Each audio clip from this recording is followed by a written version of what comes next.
Welcome to our Bon Bon podcast series, with Matt and Joanna. We provide critical information that affects your everyday life. Please be advised that the following program is for entertainment purposes only. Hello everyone. Today, we are covering a few important topics. The country of origin labeling, organic definition, and organic fraud. You will learn about the USDA organic inspection system, and its flaws. Finally, we cannot talk about organic food without mentioning organic products from China. The truth can be horrifying. Matthew, like a lot of people, I pay more money for organic food, because I want to avoid harmful pesticides and preservatives. Pesticides mimic human hormones, disrupt the endocrine system, and some even cause cancer. Preservatives and food additives can cause all kind of adverse reaction. I have always wondered if I get my money's worth. Joanna, there is a gray area in organic standards around the world. More than 80 countries have organic standards with over 200 seals, logos, and certification claims. The United States, Canada, the European Union, and Japan have comprehensive organic standards overseen by governments. Why does the United States need to import organic food? It seems more complicated, if there is a variation in organic standards around the world. In 2020, just 1% of American farmland was organic, but organic sales accounted for more than 6% of total food sales. This means American grocery retailers now rely on imported organic food to keep up with demand. Organic imports from countries like China and Turkey have grown steadily since year 2000. To make a better choice, it is important that consumers read the country of origin label and understand the meaning of organic labels. By the way, do you know who regulates organic food in the United States? Of course I do. The United States Department of Agriculture, also known as the USDA, is in charge of regulating both domestic and imported organic food. It is illegal to sell imported foods as organic in the United States, unless the product meets the USDA standards. The USDA outsources its authority to equivalent agencies in other countries, as well as third-party certifiers. All organic farms and businesses must be certified by the USDA. The certificate does not expire, unless the farm or business surrenders its certification, or is suspended or revoked. Certified operations need to maintain records concerning the production, harvesting, and handling of organic agricultural products. I imagine the USDA cannot possibly regulate all organic food in the world. I'm interested in knowing which countries have the organic equivalency to the United States. Joanna, good question. As of 2021, the United States has an organic equivalency arrangement with Canada, the European Union, Switzerland, Japan, and South Korea. However, for Japan, only for plant and plant-based products, and for Korea, only for processed food. This means that organic products certified by these countries may be labeled and sold as organic in the United States, and vice versa. Exporters from other countries, the ones that I did not mention, have to turn to a third-party certifier, approved by the USDA to receive an organic certification. Let's go over the country of origin labeling. Like many people, I am still confused about the law.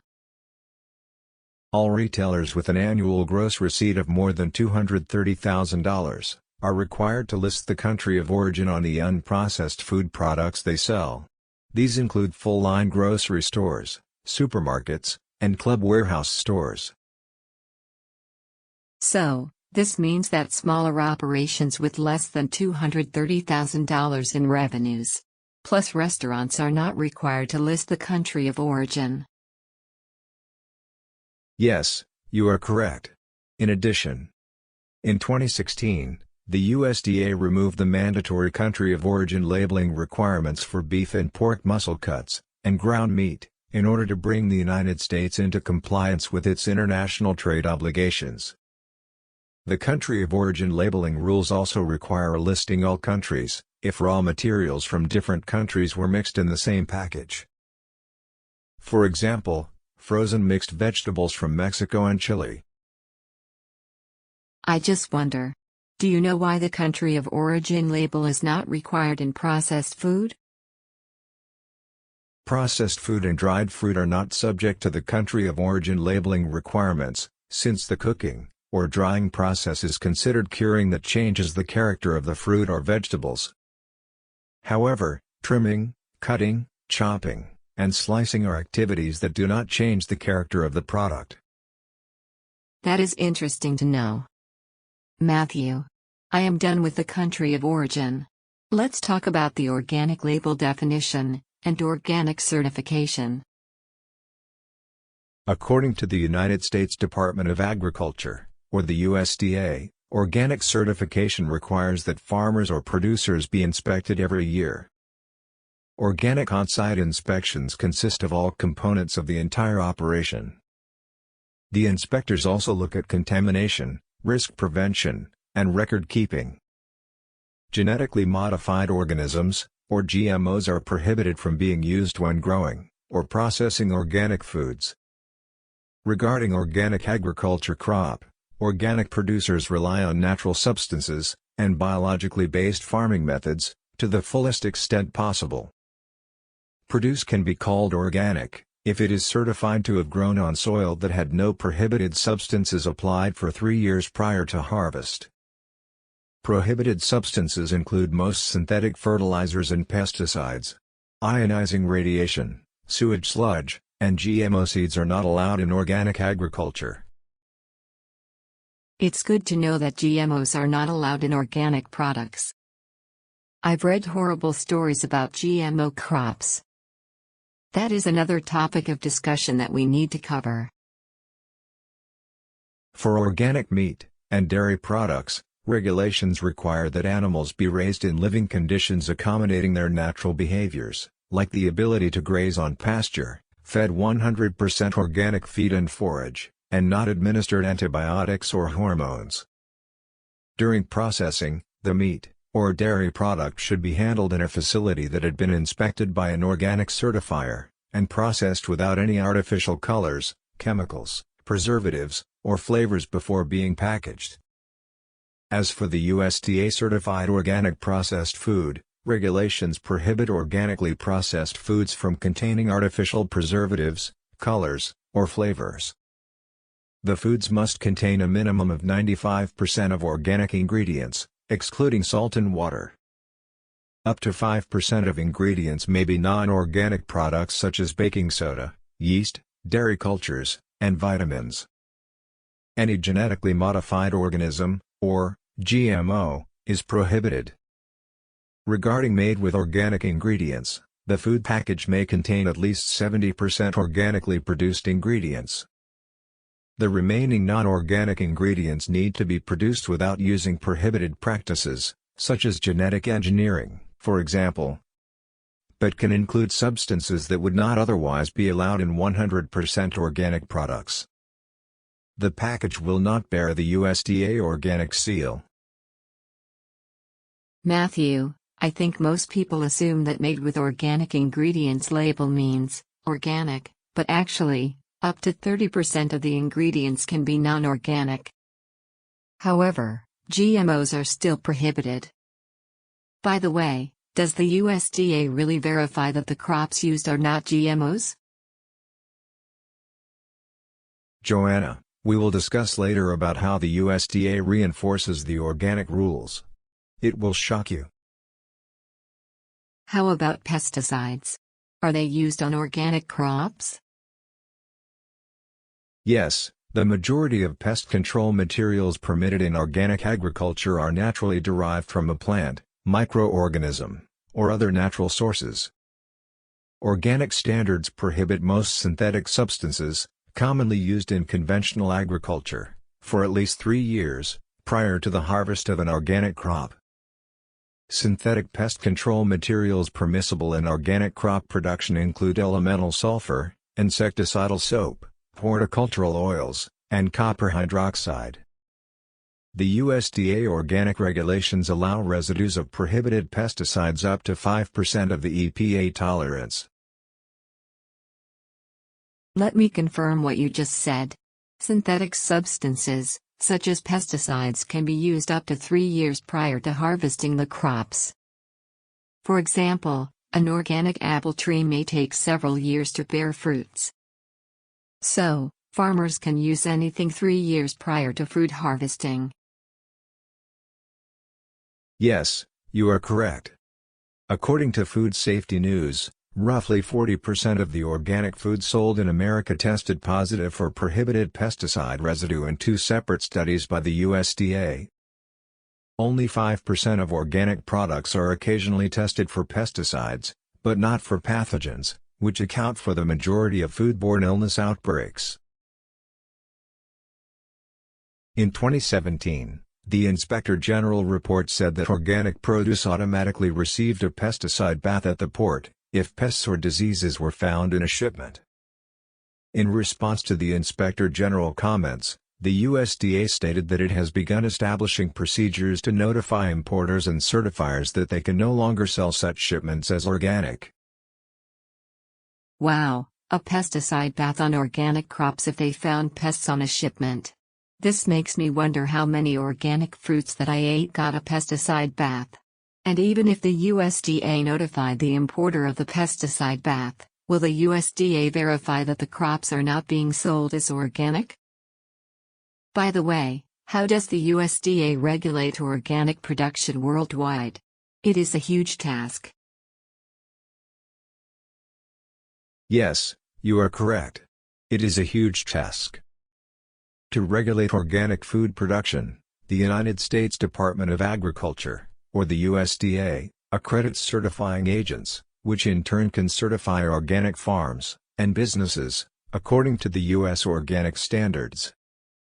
Certifying agents can be state agencies, or private enterprises, including foreign entities. As of March 2021, the USDA has 77 agents, 47 in the United States, and 30 in foreign countries. These USDA-accredited agents are currently authorized to certify farms and businesses anywhere in the world. The USDA may not have any good way to know whether its accredited certifying agents have issued false certification documents to unqualified foreign suppliers. As a result, intermediary organizations can use real certification documents for products that are not actually organic. The USDA has limited resources to catch every single unethical, dishonest supplier or operator. That is just terrible.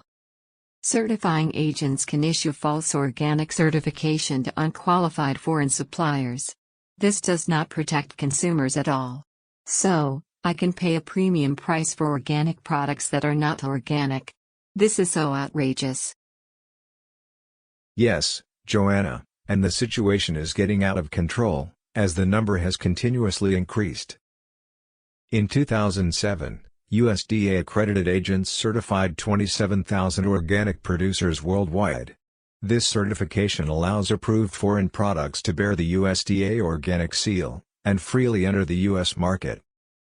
As of March 2021, the number of USDA-certified organic operations has increased to nearly 46,000, according to the USDA website.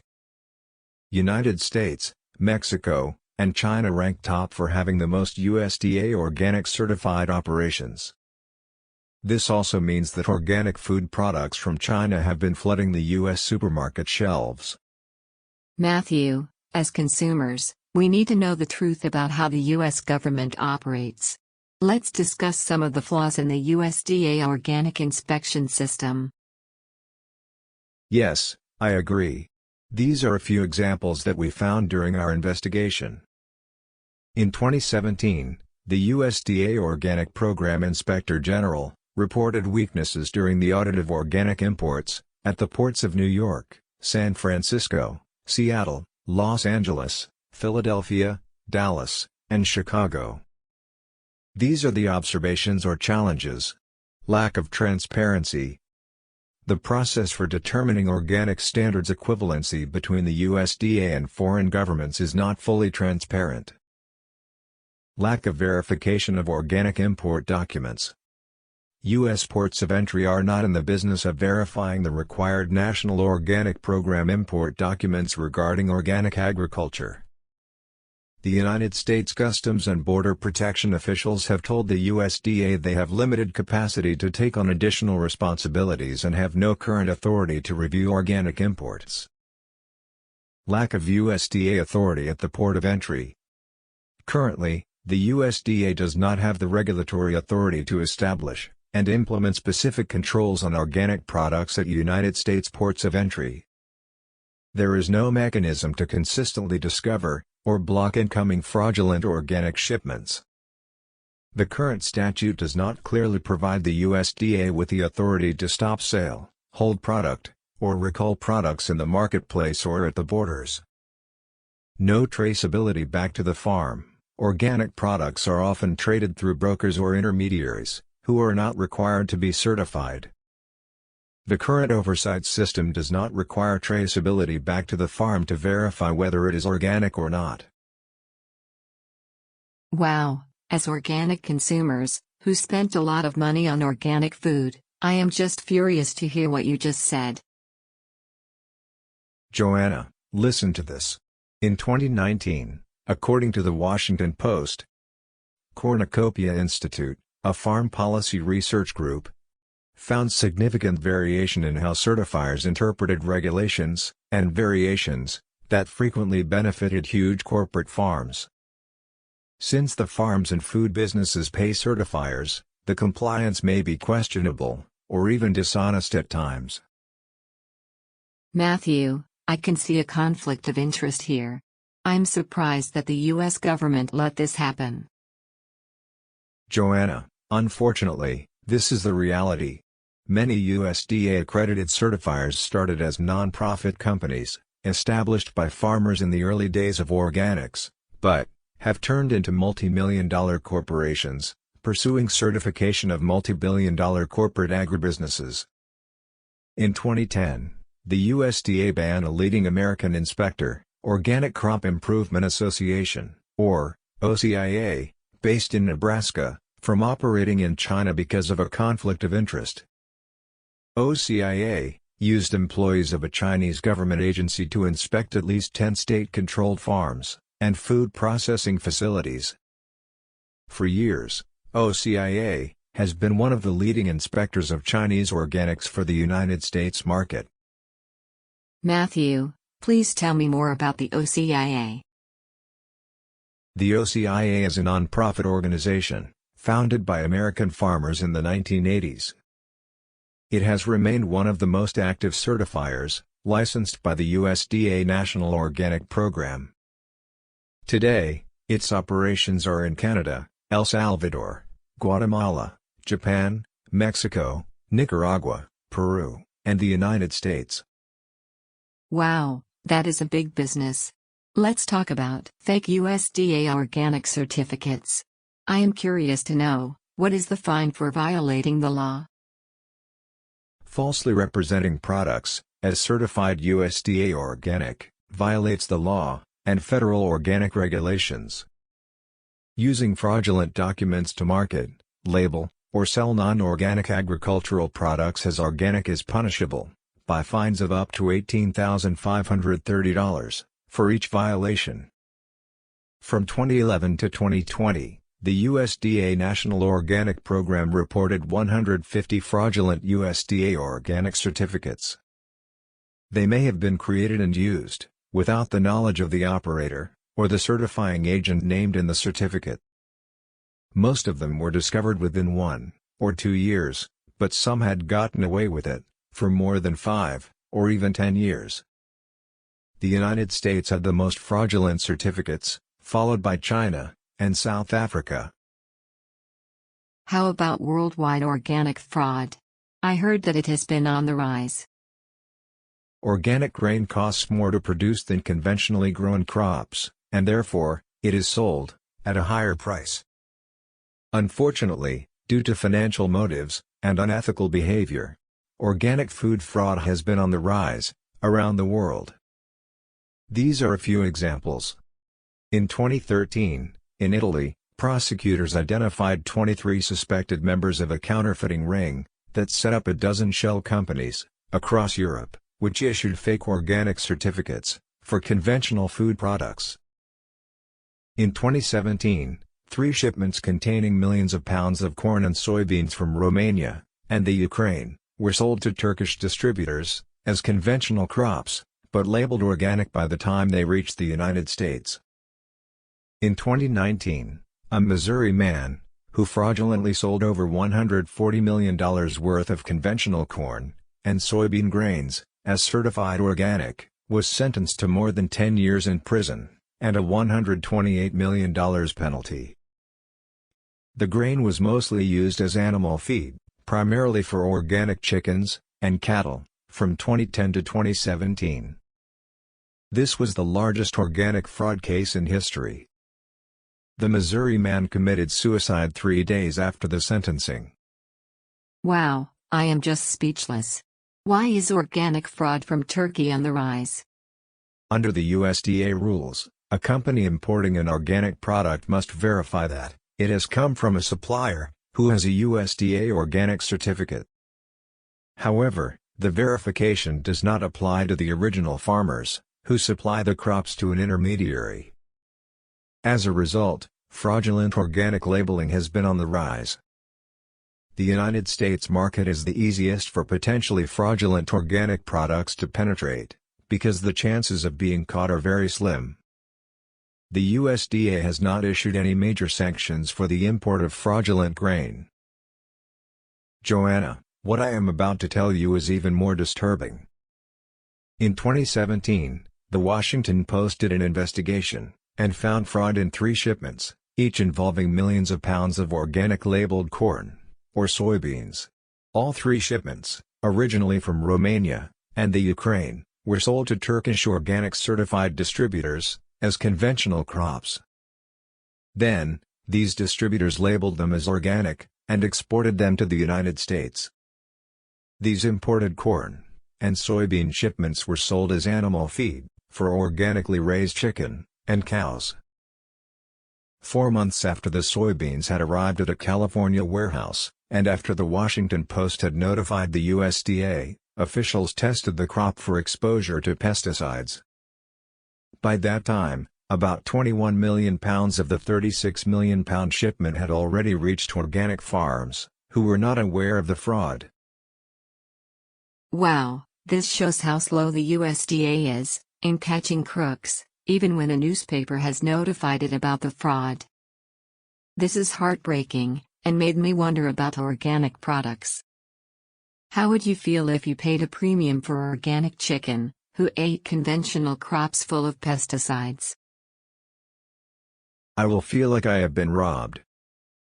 According to the United States Foreign Agricultural Service statistics, Turkey is now one of the largest exporters of organic products to the United States.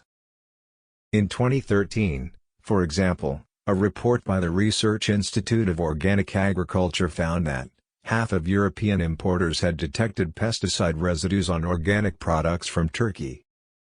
The United States has seen a large increase in the amount of organic corn and soybeans entering from Turkey. Between 2014 and 2016, the amount of organic corn arriving from Turkey rose from 15,000 metric tons to nearly 400,000 metric tons. The amount of organic soybeans coming from Turkey rose from 14,000 metric tons to 165,000. Such sudden jumps in organic food production draw scrutiny, because the organic transition process is slow. It takes at least 3 years for conventional land to be converted into organic farmland. The rise of imports has caused prices to drop by more than 25%, hurting U.S. organic farmers. Well, it is obvious that fraud from Turkey is out of control, and the USDA has done very little to protect American consumers and organic farmers. I am horrified. I hope that our government would take a more proactive approach. Joanna, do you know that organic sales are booming? According to the Organic Trade Association, the United States is the largest organic market in the world, representing more than half of all consumer sales for organic products globally. In 2020, the U.S. organic food sales climbed to $56.4 billion, representing almost 6% of the total food sold in the United States. The majority of organic produce and grain are imported because only 1% of American farmland is certified organic. The United States imports organic products from at least 111 different countries. Mexico has been the leading supplier of organic products to the United States since 2013. A little over half of all the U.S. organic imports came from North and South America. By the way, do you know who is the largest exporter of organic agriculture products to the European Union? Let me guess. China. You are correct. China is the largest exporter of organic agriculture products to the European Union. Now that you brought it up, let's talk about China's organic agriculture history. In the late 1980s, some local Chinese government entities were concerned about the environmental degradation and began promoting Chinese ecological agriculture. There was no organic sector in China prior to 1994. Polluted air and water, and contaminated soil, are the main factors that have been hindering the integrity of organic food in China. Most of the organic food produced for export is grown on large-scale farms, where farmers know little or nothing about organic farming. Most of the early development of Chinese organic agriculture was driven by export opportunities to the European Union, United States, and Japan. International organic inspectors have been facing challenges in dealing with local politics, rather than the conventional organic structure. Chinese organic exports have skyrocketed from $300,000 in 1995 to about $500 million in 2008. By 2020, China had become the largest exporter of organic products to the European Union. China's organic food sector has grown rapidly over the past decade, exporting organic canned tomatoes, dried fruit, and tea. Nevertheless, its certifying system is less than reliable. Banned toxic pesticides and other chemicals have shown up on several occasions. Talking about organic products from China, we have a history of tainted Chinese food imported into the United States. The United States Food and Drug Administration, or the FDA, which is responsible for inspecting most imported foods, samples less than 2% of all regulated products. It often refuses shipments of organic foods because of pesticide residues or unsafe food additives, unfit for human consumption. For example, organic soybean meal coming from China, through the port of Seattle in 2007, appeared to contain a poisonous or harmful substance which may render it injurious to health. In 2008, Whole Foods, a leading U.S. organic retailer, pulled its house brand 365 organic ginger powder from shelves, after an investigation by a local ABC affiliate news channel. The lab test revealed that its organic ginger was contaminated with toxic pesticide aldicarb. After an investigation, the USDA stated that the ginger came from various farms in China that applied the toxic insecticide. At the time, Whole Foods carried about 30 private label items from China. They included organic frozen vegetables, sunflower seeds, pine nuts, and bottled teas. In 2010, due to the China food scare, the company stopped stocking these products, except for the shelled and unshelled frozen edamame. Today, Whole Foods no longer sells edamame from China. Recently, Chinese organic products, such as tea and frozen broccoli, have increasingly found their way onto American store shelves, typically with a green USDA organic seal. Matthew, I am very concerned that the USDA organic stamp in China has been on the rise. I'm very skeptical about organic crops from China, due to environmental contamination, that we mentioned in our past podcasts. I am sure that some of the toxic contaminants have landed on organic crops as well. Yes, indeed. In China, the number of USDA-certified organic operations climbed from nearly 500 in 2006, to over 1,600 in 2021. China ranked third globally in terms of the number of USDA organic certified operations, and second for having the most fraudulent USDA organic certificates. In 2017, The Washington Post examined public records of pesticide residue testing, conducted on organic products in China. The results showed very high levels of pesticide residue on some organic Chinese products. The pesticide residue tests were completely arbitrary, and the results varied greatly from one inspector to another. Nearly 40% of samples had pesticide residue at one inspection company, versus 1% at another. Wow, 40% versus 1%. That is such a wide range of variation. China is the leading source of organic tea and ginger in the United States, and its organic food exports have been questionable. Farmers in China, seeking the USDA organic label, hire their own inspection agency to certify that they meet the organic rules. Most inspectors announce in advance, which takes away the element of surprise. Testing for pesticides is the exception rather than the rule, and the method used could be to the advantage of farmers. Also, some of the problems are due to pesticides from neighboring farms drifting over. In addition, contamination from China's polluted soil and water leaves pesticide residues. It is quite disturbing what you just said. So, the USDA organic label in China does not mean much. There are several good reasons why the rich Chinese have their own organic farms. They do whatever it takes to minimize toxic contamination. Due to the lengthy history of toxic food supply in China, a rising number of wealthy Chinese have started their own farms for their own food supply. They do not want food tainted with heavy metals and pesticides.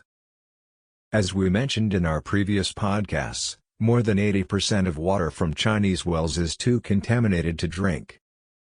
A fifth of farmland is contaminated with toxic heavy metals. Dangerous levels of cadmium are commonly found in rice.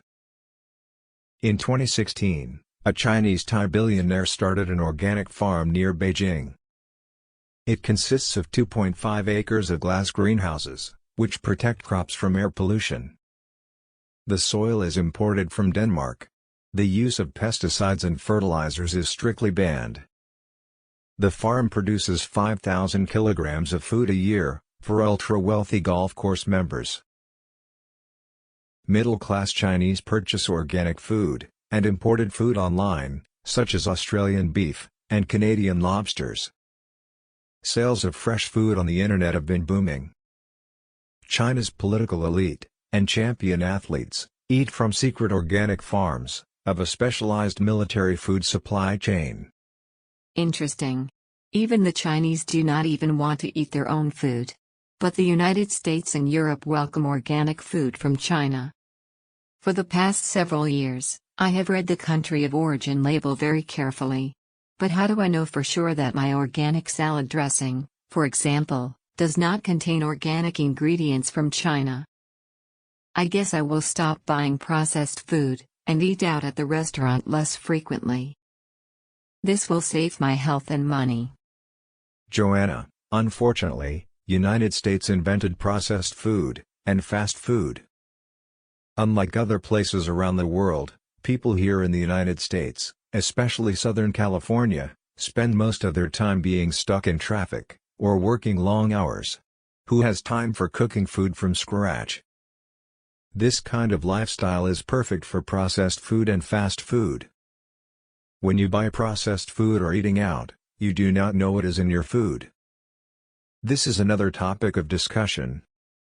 Organic food is an interesting topic for a debate.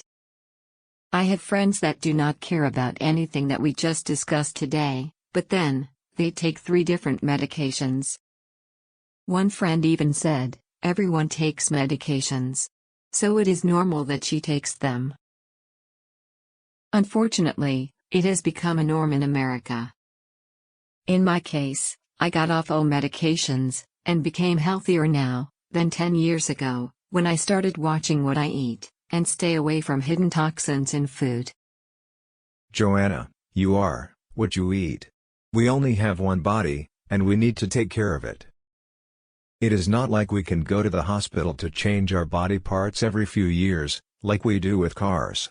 Although it may be possible in the future, but not in our lifetime for sure. This concludes our podcast today. The contents of the podcast are from our book, China: Hidden Poisons. We hope that our podcast will help you make a better choice when shopping. Please, be careful when choosing organic food products, and eat less processed food. Thank you for listening and have a great day. If you like our podcast, please subscribe, share, and give us a 5-star review. For further details of our publications, please visit our website at abonbon.com. You can also buy us coffee by clicking on the Support the Show link at the end of the podcast descriptions. Thank you.